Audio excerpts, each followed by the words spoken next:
अस्सलाम वालेकुम everyone, welcome to the Falak's virtual academy. आज हम इस वीडियो में फिज़िक्स का फर्स्ट ईयर का बुक स्टडी करेंगे और सबसे अहम टॉपिक स्टडी करेंगे जो कि हैं फिज़िकल क्वांटिटीज़ और यूनिट्स। तो ये एक ऐसा टॉपिक है जो फिज़िक्स में बहुत ही अहम है। ये स्टार्ट टू एंड चलता है। जितने भी कॉन्सेप्ट्स हम फिज़िक्स में पढ़ेंगे वो इसी के बेसिस पे होंगे। सबसे पहले इसको अच्छे तरीके से समझ लिया तो फिज़िक्स आसान हो जाएगी। फिज़िकल क्वांटिटी क्या होती है? वो एक ऐसी प्रॉपर्टी होती है ऑब्जेक्ट की जो कि मेजर की जाती है और उसको डिस्क्राइब किया जाता है किसी नंबर में। मतलब कि कोई भी ऑब्जेक्ट अगर मेजर किया जाता है, नापा जाता है और उसको कोई हम नंबर दे सकते हैं तो हम उसको फिज़िकल क्वांटिटी कह सकते हैं। For example length, mass, temperature, speed, electric current. Length जो है हम जो है मेजर कर सकते हैं। मतलब कि हमारे घर में फॉर एग्ज़ाम्पल डोर है, दरवाज़ा है, तो उसकी लेंथ कितनी है वो हम मेजर कर सकते हैं। हमारे घर का प्लॉट जो है उसकी लेंथ हम मेजर कर सकते हैं, स्क्वायर फीट में होती है। मास जो है हम मेजर कर सकते हैं कि हमारे घर में जितनी भी चीज़ें हैं, जैसे फर्नीचर हो गया या कोई भी बॉक्स हो गया, कुछ भी हो गया, तो उसका मास ज़रूर होता है। टेम्परेचर हम मेजर कर सकते हैं कि जो है कितनी गर्मी है, कितनी सर्दी है। स्पीड हम मेजर कर सकते हैं कि कोई गाड़ी है या कोई इंसान भी है तो उसकी स्पीड कितनी है, और उसको नंबर्स में भी लिख सकते हैं। तो इसीलिए ये फिज़िकल क्वांटिटीज़ हैं। आई होप कि आपको समझ में आ गया होगा। अब फिज़िकल क्वांटिटीज़ के लिए यूनिट भी बहुत ज़रूरी होते हैं। पर वो ज़रूरी क्यों होते हैं? मेजरमेंट्स को मीनिंगफुल बनाने के लिए, एक्यूरेट बनाने के लिए और यूज़फुल बनाने के लिए यूनिट्स की ज़रूरत पड़ती है।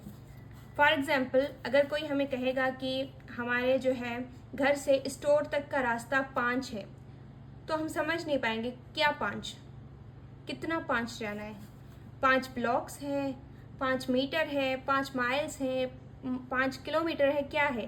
तो जब तक वो ये नहीं बताएगा कि कितना है, जैसे कि अगर उसने कह दिया कि 5 किलोमीटर है तो हम इजीली वहाँ स्टोर तक जा सकते हैं, वरना तो हम ढूंढते ही रह जाएंगे। ठीक है, तो कॉन्टेक्स्ट देने के लिए, हमारी मेजरमेंट के नंबर को कोई मीनिंग देने के लिए यूनिट्स इस्तेमाल किए जाते हैं। एक और प्रॉब्लम भी आती है कि कुछ लोग फीट इस्तेमाल करते हैं, कुछ लोग मीटर करते हैं, कुछ लोग हाथ से ही नापना शुरू कर देते हैं कि ये इतना हुआ या इतना हुआ। तो हम दूसरों को कैसे बता सकते हैं? हर किसी की अगर मेजरमेंट डिफरेंट होगी तो हम जो है इंटरनेशनली उस पर कैसे लेकर चल सकते हैं? तो इसीलिए SI सिस्टम्स बनाए गए हैं, ग्लोबल स्टैंडर्ड्स, जिसमें 1 मीटर या 1 किलोग्राम पूरी दुनिया में सेम ही मेजरमेंट के हैं। क्या मतलब कि 1 मीटर में जितने भी फीट आते हैं वो पाकिस्तान में भी उतने होंगे, इंटरनेशनली भी उतने होंगे, और हर जगह पे, लंदन, जापान, हर जगह पे वही होंगे। एक तो SI सिस्टम्स का ये काम है। दूसरा SI सिस्टम्स में ये है कि कोई एक यूनिट, जैसे मीटर या किलोग्राम या किलोमीटर, कोई एक यूनिट एक ऐसा बनाया जाता है किसी एक फिजिकल क्वांटिटी के लिए जो कि SI यूनिट होता है, स्टैंडर्ड होता है। उसके बेस पे दूसरे यूनिट्स बनते हैं और वो पूरी दुनिया में स्टैंडर्ड माना जाता है। कोई ऐसा स्टैंडर्ड यूनिट होता है, उसको SI यूनिट कहते हैं। जैसे कि SI यूनिट लेंथ का मीटर है, कि पूरी दुनिया में स्टैंडर्ड जो यूनिट है वो मीटर है। अब अगर हम बुक की बात करें तो बुक में भी इसका हवाला है स्टैंडर्ड यूनिट्स के हवाले से। जैसे SI यूनिट्स इंटरनेशनल सिस्टम होते हैं यूनिट्स के, और यूनिट्स जो हैं वो मेजरमेंट के लिए ऑफिशियली एडॉप्ट किए गए हैं इंटरनेशनल सिस्टम के थ्रू। मतलब कि पूरी दुनिया में वो ऑफिशियली मेजर किए जाते हैं और उसको एडॉप्ट किया जाता है। वो एक ऐसा यूनिट होता है, वो हर फिजिकल क्वांटिटी का अलग अलग होता है। मतलब कि वो मोस्टली यूज़ किया जाता है साइंटिफिक पर्पस के लिए, इंजीनियरिंग पर्पस के लिए, टेक्नोलॉजिकल एप्लीकेशंस के पर्पस के लिए। वरना हम बाकी यूनिट्स भी इस्तेमाल करते हैं, कोई मसला नहीं है। पर अगर स्पेसिफिक पर्पस के लिए इस्तेमाल करना है या उस यूनिट से हमें जो है वो कन्वर्ट करना है बाकी यूनिट्स में, तो वो इस्तेमाल किया जाता है SI यूनिट।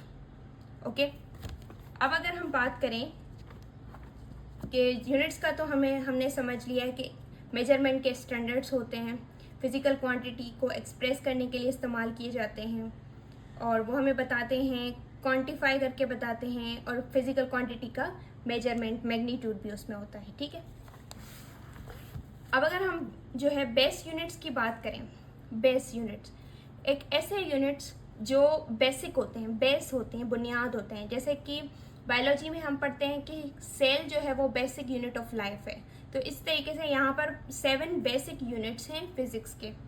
वो किसी और चीज़ से नहीं बने, वो खुद हैं। जैसे कि लेंथ है, लेंथ किसी और चीज़ से नहीं बनी, वो खुद एक या फिजिकल क्वांटिटी है। टाइम भी एक फिजिकल क्वांटिटी है। मास बेस फिजिकल क्वांटिटी है, बेसिक है। Electric current, thermodynamic, temperature, amount of substance, luminous, intensity, ये 7 हैं, ये याद कर लें। और ये जो है वो बेसिक यूनिट हैं। दूसरे यूनिट्स इनमें से बनाए गए हैं और इनके जो है एसआई यूनिट्स भी यहाँ पर मेंशन है कि लेंथ का मीटर होगा। हम इसको किलोमीटर में भी मेजर कर सकते हैं, कोई मसला नहीं है, पर जो स्टैंडर्ड यूनिट है, पूरी इंटरनेशनल यूनिट है, वो मीटर है। टाइम का सेकंड है, पर हम जो है आवर्स में भी करते हैं, डे में भी करते हैं, सारे यूनिट्स ठीक है, पर सेकंड जो है वो स्टैंडर्ड है। मास का जो है किलोग्राम है। ओके, इस तरीके से ये इलेक्ट्रिक करंट का एम्पियर है। ये सातों जो है वो फिजिकल बेसिक क्वांटिटीज़ हैं और ये सातों जो है वो स्केलर हैं, इनकी कोई डायरेक्शन नहीं है। नेक्स्ट वीडियोस में हम स्केलर और फिर जो है वेक्टर्स के बारे में पढ़ेंगे। ड्राइव यूनिट्स वो होते हैं जो बेस यूनिट्स के कॉम्बिनेशन से बनते हैं। कैसे कॉम्बिनेशन से बने हैं? जैसे वॉल्यूम है वो लेंथ को 3 टाइम्स मल्टीप्लाई करने से बना है, तभी तो m लेंथ है तो 3 टाइम्स मल्टीप्लाई किया तो m क्यूब आ गया। अब ये कैसे बना? क्योंकि मल्टीप्लाई जब हम करते हैं तो पावर प्लस हो जाता है। अब बेस क्वांटिटी क्या है? लेंथ है, और उसका बेस यूनिट क्या है? वो है मीटर। ओके, ऐसा यूनिट की हम बात करें, बाकी यूनिट्स की बात नहीं कर रहे। तो बेस क्वांटिटी लेंथ मीटर। अब अगर हम बात करें वॉल्यूम की, तो वॉल्यूम जो होता है वो होता है लेंथ, विड्थ और हाइट, तीनों को मल्टीप्लाई करने से बनता है। अब तीनों अगर देखा जाए तो तीनों लेंथ ही है। नाम सिर्फ ये है कि ये विड्थ है, हाइट है और ये लेंथ है, पर तीनों लेंथ ही है। तो इसीलिए इन तीनों को मीटर में भी ही मेजर किया जाएगा, m इंटू m, और इनका जो रिजल्टेंट आएगा वो प्लस कर देंगे इनके पावर को। अगर कोई पावर नहीं है तो मतलब 1 है। 1 + 1 2, 2 + 1 3, तो ये मीटर क्यूब आ गया। इसी तरीके से एरिया है। एरिया जो है वो लेंथ इंटू विड्थ है, तो इसीलिए मीटर स्क्वायर।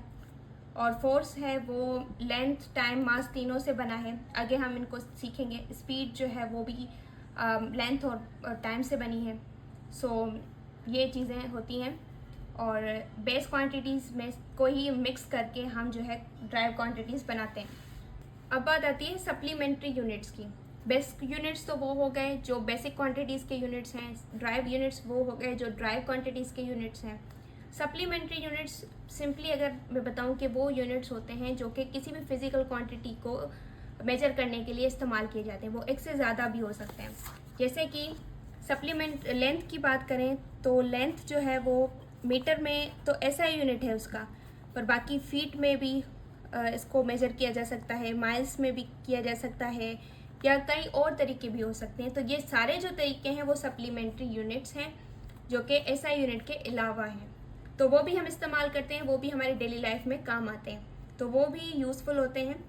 तो उनको हम सप्लीमेंट्री यूनिट्स कहते हैं। मतलब कि इंटरनेशनल सिस्टम यूनिट्स के पार्ट नहीं होते, पर वो एक्सप्रेस करते हैं फिजिकल क्वांटिटी को। जैसे एंगल के यहाँ पर एग्जांपल दिया गया है कि प्लेन एंगल के रेडियन भी हो सकते हैं सप्लीमेंट्री यूनिट्स, और स्टेरेडियन भी। ठीक है, तो इस तरीके से होता है। बाकी ड्राइव क्वांटिटीज़ हैं, बाकी भी यहाँ पर मेंशन की गई हैं कि प्रेशर ड्राइव क्वांटिटी है। इसमें जो है यूनिट है न्यूटन पर मीटर स्क्वायर। अब ये यूनिट न्यूटन कहाँ से आया? यहाँ पर जो फोर्स था, फोर्स मास और एक्सीलरेशन से बना था, और वो बनता है kg मीटर पर सेकेंड स्क्वायर, और उसको हम जो है न्यूटन भी कह सकते हैं। तो इस तरीके से यूनिट्स आगे जो है वो दूसरे नाम भी ले लेते हैं, पर बेसिक यूनिट वही होते हैं फिर उनको अलग नेम भी दिया जा सकता है। आगे हम उनको भी सीखेंगे कि फोर्स कैसे बना, वॉल्यूम कैसे बना, एरिया कैसे बनी। एनर्जी वर्क वो न्यूटन मीटर है और यहाँ पर उसके एसआई बेस यूनिट्स भी लिखे हुए हैं। पावर जूल पर सेकंड है। इलेक्ट्रिक रेजिस्टेंस ओम है। तो और इसके जो है एसआई बेस यूनिट्स भी लिखे हुए हैं कि ये किस किस बेस यूनिट से बना हुआ है।